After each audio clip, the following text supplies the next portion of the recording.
Mix by happy digital recording studio Chanpatia.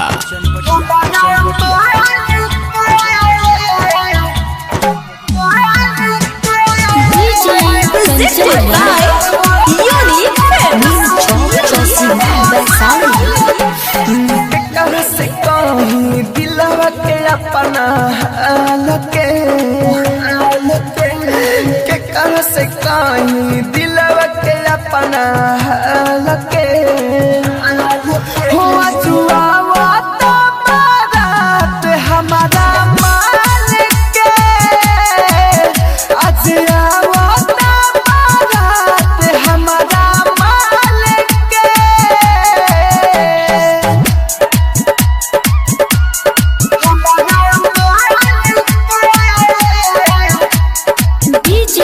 Kanchan Raj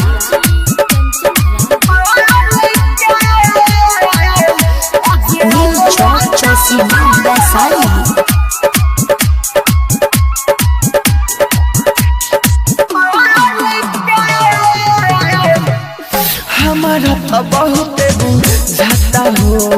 तू तो जैसा बनाता हो हम तो ये तरफ तो बानी दूसरा के घरे जाता हो हमारा तो बहुत बुझाता हो तू तो जैसा बनाता हो हम तो ये तरफ तो बानी दूसरा के घरे जाता हो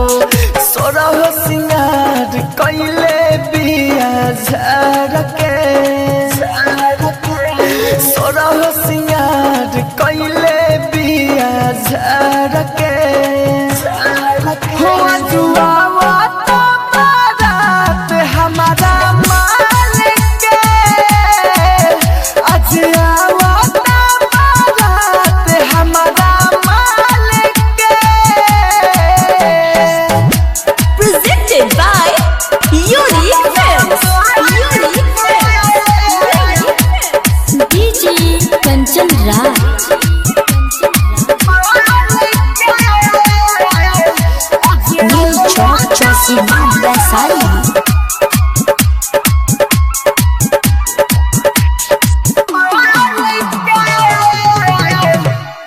होडिल मीठा लेसा हो सुमिला बतिया विशेष हो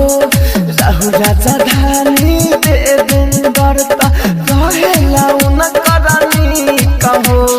राइटर होडिल मीठा लेसा हो सुमिला बतिया विशेष हो राहु राजा धानी देवेंद्रता कहेला उन करनी कहो